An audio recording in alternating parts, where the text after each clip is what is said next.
Well, welcome to another SRS podcast.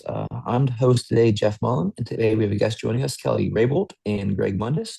Kelly has recently joined the SRS as the major gifts officer, and so she's here to tell us a little about that and the role for the SRS. Kelly, please start. Yeah, well, I'm so happy to be here. Thank you so much. It's been 5 months. So I joined earlier this year. Previously, I was at Children's Hospital of Wisconsin in the principal gift space. That's interchangeable language, major gifts as well.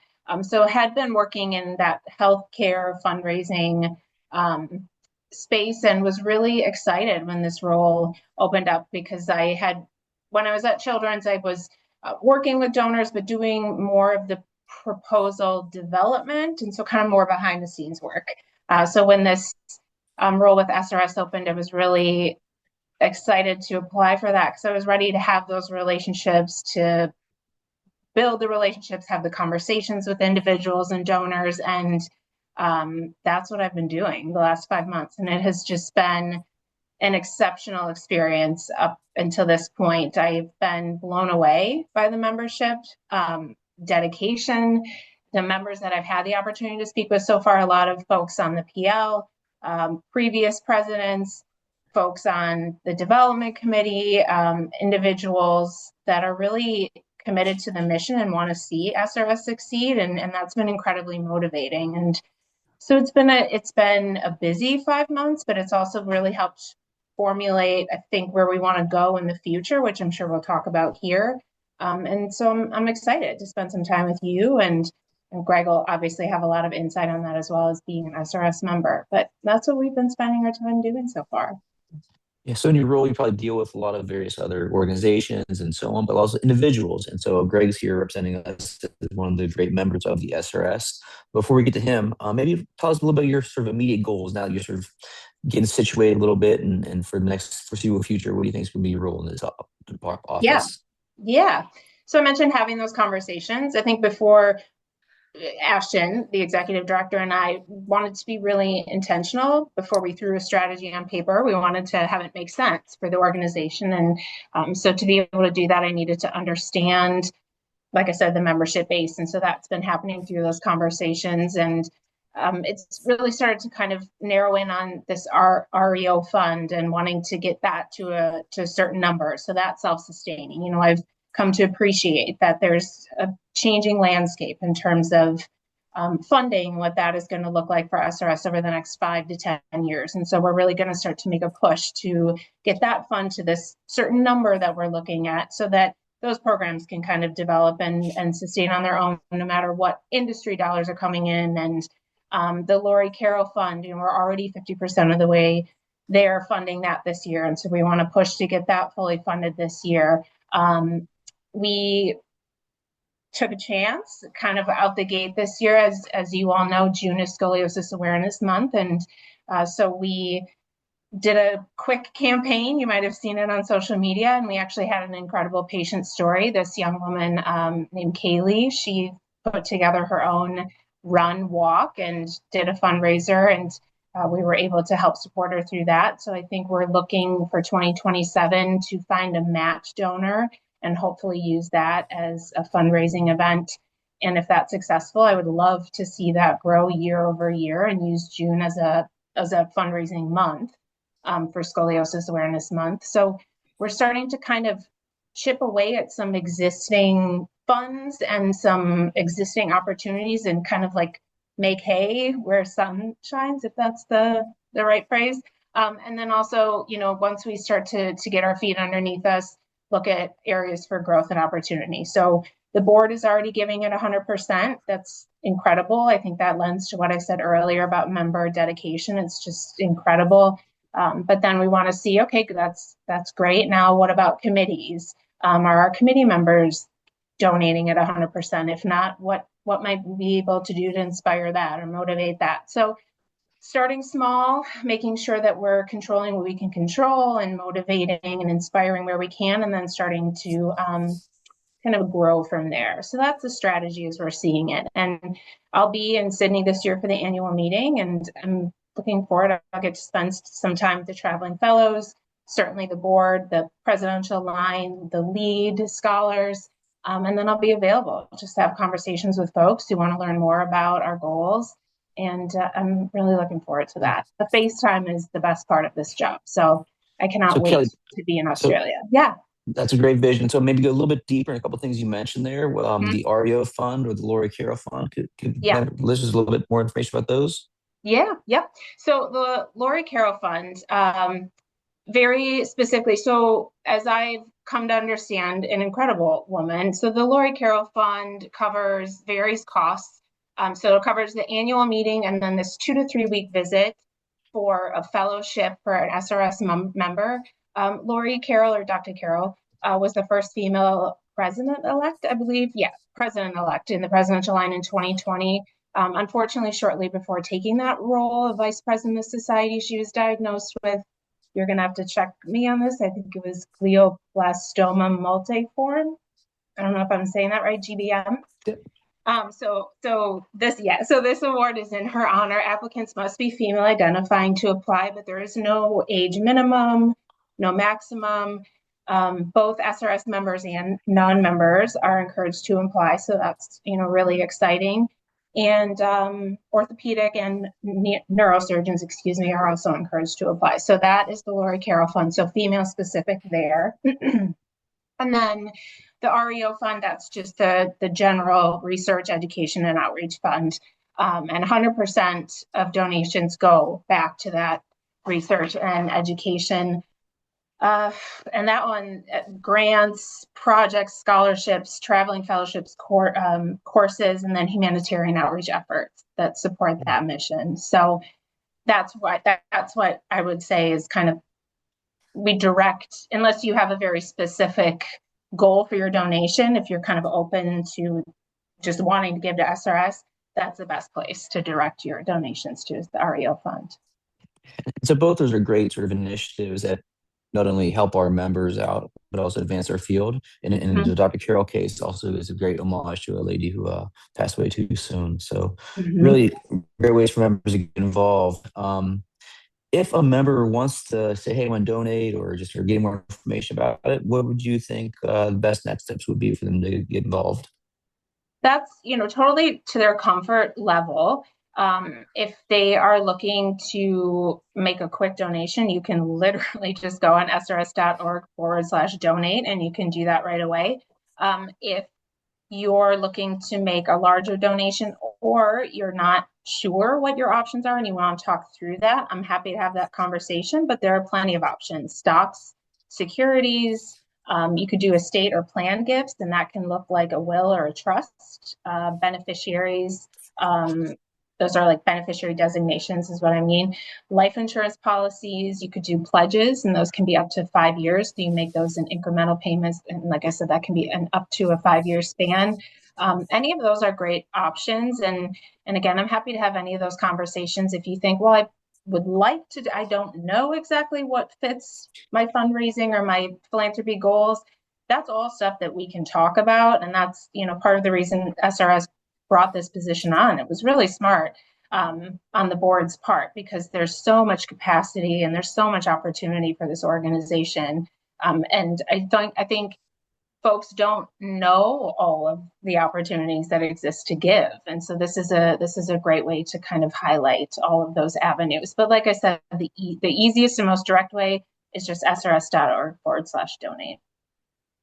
And like every fundraising I've been part of, every amount counts, right? So It does. big or small. So Kelly, you've really done a great job here, sort of setting the stage for the office. Any sort of long-term goals or hopes and ambitions you think that may be coming out in the distant future, not just immediate plans? Yeah, in 2031, if folks are looking that far ahead, we have the annual meeting in Milwaukee, which is the home of SRS and our office. And I don't want to put hard numbers on it, but Ashton and I have been having some exciting conversations, and hopefully we'll be able to announce some sort of more formal 5-year campaign at the annual meeting, this big push. And the goal of that campaign would be to, as I mentioned earlier, get that REO fund to a self-sustaining, I don't know that endowment is the word, but to a place where it can really make sure that all of the programs are sustained no matter what industry fundraising and whatever that landscape looks like, that we're able to make sure that fellowships and programs and all of that good stuff are being supported no matter what. So again, we're not putting a hard number on that today, but that's the goal, is to announce some sort of 5-year campaign with the goal of celebrating that in 2031 when we're in Milwaukee together for that annual meeting. And then some other little small things like Scoliosis Awareness Month, going forward annually, doing a match campaign every month, and just starting to create some more awareness with some of these existing pieces, using what's already in our toolbox to our advantage.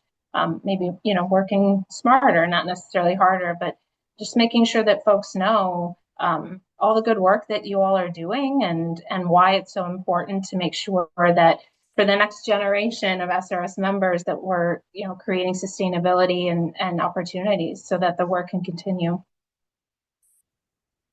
Okay, it's been a pleasure meeting you, and it's been a great conversation. And if for any of our members that want to carry on this conversation with you personally, you will be at the annual meeting. So if they need another reason to attend, please go to Sydney, and Kelly will be there.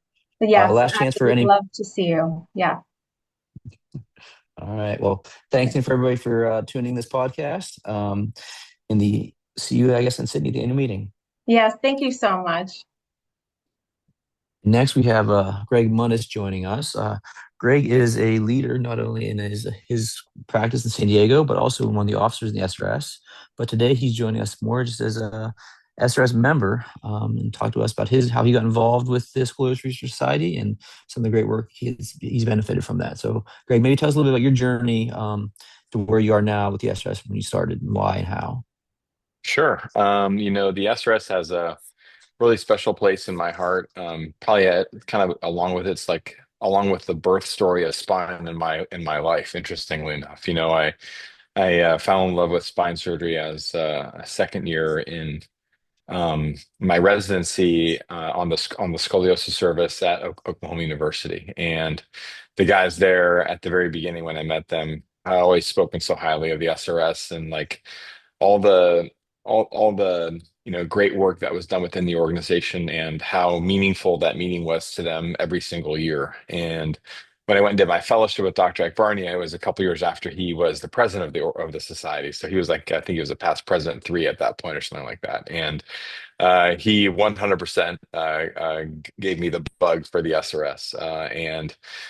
So for me, it's really just been it's really been at the heart and soul of my journey as a spine surgeon, and is probably one of the highlights, I would say, from my career to this point. Great. And so, with that said, there's been a lot of sort of growth within you and the organization in general. Maybe ask you a personal question about sort of how do you cross the Rubicon from being just a member to an officer to actually a benefactor in some of your donations and philanthropy with the SRS? Yeah, man, that's a great question. I think first and foremost, I think I just believed in what the SRS was doing. And it could be maybe some naivete with that, but I truly believe at the core that this organization really serves to execute on its mission of serving surgeons, in educating them and giving us a better way to treat our patients. And I bought into that early on, and I felt the benefits of it early on as a young man, as a young surgeon. And the benefits that really came secondarily were probably the ones that I think have made me, made the organization really stick with me, which is the relationships that I've built as a result of serving at the organization. And so, like for me at the beginning, it was just like, I just wanted to be plugged in. I didn't care what I was doing. I just wanted to help. And so I was on a bunch of different committees, and I got to really see a circumspect view of the SRS because I sat on, I don't know how many different committees, like 10 or more probably. And as a result, I got to meet a whole bunch of people, got to meet a lot of people in leadership. I got to see how the organization was run. And when I was presented with some of the opportunities to dig in deeper, I definitely did that. One of those ways was actually I applied, for the SRS traveling fellowship for a couple of different years, and I got it. I think my second time around when I was applying, and And I really think that that was like a real monumental, pivotal moment for me where I really understood, like, okay, wait a second. I'm gaining way more out of this organization than I'm putting into it. And that was kind of the moment where I was like, okay, I need to start giving back way more meaningfully, because if I can help other surgeons get to experience what I just experienced for 3 or 4 weeks of my life, like then that's a huge deal. So that's when I really started, giving more, maybe more of my, treasure, so to speak, to the SRS. Yeah. It's always great to hear from you, Greg. Yeah, I mean, I think those involvements are really important. SRS does a great job with sort of fostering that early involvement, whether it be travel fellowship, like you said, or even a smaller participation with some of the grants and stipends for residents to attend the annual meeting or IMAS. There's a lot of opportunities there. And then as Kelly went on, a lot of different educational or honoring mentor opportunities as well. Yeah, so Greg, in line with all those different sort of opportunities to benefit from the different parts of the SRS. With some of your donations, did you direct them to particular things, or did you just put in the REO and let the SRS organization manage it, or how did that discussion play out? Yeah, I think at first I just gave, like, I just, my family has, we like to give every year in general. How it is, there's a certain dollar amount that we really want to hit every year. And we always try to make that dollar amount more with every year. And so like the SRS, like I said, however many years ago, it became, one of the benefactors of that decision that we made as a family.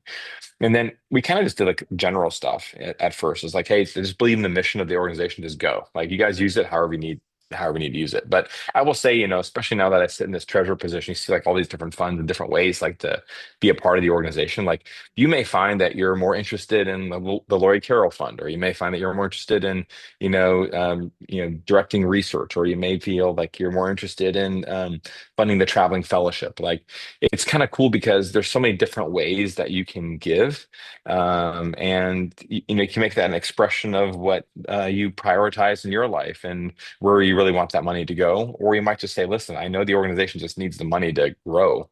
Like, just stick it in the REO fund, and then let the leadership decide what to do with it.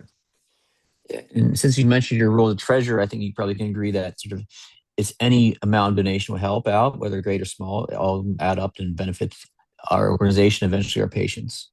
Yeah, yeah, without question, like, and I would say, two things. Number one, we would love just to have, to be the recipient of people's generosity. And I think as a group of people, like a people group, surgeons are just they're just a generous people. We'd love to be at least part of the recipients of that. I think that would be a huge ask from our end. But I would also say, like, if we look at our budget and the amount of money that we're actually bringing in from philanthropy, I would say, honestly, less than I would expect, and I would definitely challenge us to, this, just to take it upon ourselves as those that are members or non-members. But if you believe in what we're doing, just to make it part of like your yearly giving, no matter what time of year it is that you decide to do that, because it really, really helps us stay in the black on our profit margins from year to year. And that would be, I think, obviously, we want to stay, financially responsible to our membership, I think is a huge deal for us. Yeah, and as Kelly said many times over, the organization appreciates it greatly, and it helps advance the cause quite significantly. And Greg, allows anything us else to that do more, frankly, Jeff. Like, I mean, the more you have, the more you can do. And members have like all these amazing ideas, but the reality is we want to get behind them all. Like, we really do. But at the end of the day, like, you don't have the dollars for it. You just can't do maybe some of the things that you want to do. So I would just, if there are things that you're really, really interested in helping promote, well, give money toward it. And I guarantee you'll probably make something happen with it. And I think that's where Kelly comes in here. She's going to be drumming up the business for us until we keep Right. advancing the organization and get new and more better things. All right, Greg. Well, as always, it's a pleasure to hear from you. Thank you for taking time to join us, Kelly, as well. So have a great night, and thanks for joining the podcast. Of course. Thanks so much.